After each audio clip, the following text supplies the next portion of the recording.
अरे गौऱ्या कुठे? अरे गावाला चाललो. अरे किती वेळ जातो? किती वेळ म्हणजे अरे पुण्यात रूम घेतली फक्त मी नावाला. बोर झालं डायरेक्ट बस स्टँडवर घ्यायला म्हणतो भावाला. लांबून नमस्कार करून त्या दगडूशेठच्या देवाला पहिली एसटी पकडली का निघला गौऱ्या गावाला. बाबू गौरे गौऱ्या नाही गावचा लाडका गौऱ्य. अयो काय सांगू राणी मला गाव सुटाना. अयो. पुणे नाशिक सिन्नर मार्ग डायरेक्ट सटाना. बाबू गणेश शेठ तुम्हाला खोटं नाही सांगत बाप मला पुण्यात खर्च करायला 10,000 रुपये देतो. त्याचा 9,999 रुपये तर मला फक्त गावाला यायलाच खर्च होऊन जाते. एवढे एवढे अहो गाव म्हणलं सुखदुःख आले गणेश शेठ. गावच्या मंदिरात पहाटे 3च्या काकड्यापासून तर संध्याकाळी 6च्या कंदुरीच्या बोकड्यापर्यंत.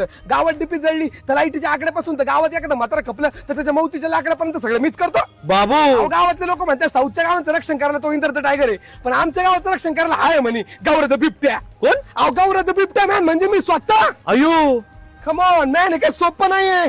गावाला यायची कशी ठेवली मी. बाबू गणेश शेठ आता या गौरव बिबट्याची गावासाठी एकच इच्छा आहे. मुख्यमंत्री समृद्ध पंचायत राज अभियानामध्ये गावचा सहभाग घेऊन द्यायचा आणि मुख्यमंत्र्यांच्या हस्ते गावाला 5 कोटी रुपयांचं बक्षीस मिळवून द्यायचं. बाबू ते कसं काय भेटणार? ते कसं काय भेटणार म्हणजे गावाचे रस्ते दुरुस्ती करायचे, गावामध्ये पाणी शुद्ध द्यायचं, गावामध्ये झाडं लावून गावाला हिरवगार करायचं. हे सगळं केलं ना गणेश शेठ गावाला 5 कोटी रुपयांचं बक्षीस मुख्यमंत्री स्वतः देणार आहे. गणेश शेठ याच अभियानामध्ये सहभाग घेण्यासाठी अजून काय काय निकष लागणार आहे ह्याचीच माहिती घेण्यासाठी आज मी आमच्या गावच्या ग्रामपंचायत मध्ये भेट द्यायला चाललोय आणि म्हणूनच आज मी गावाला चाललोय गणेश शेठ. बाबू हा गाव माझा खुल्या ए, राहू दे. सुभाचा. ए, राहू दे. बाबा तू हसऱ्या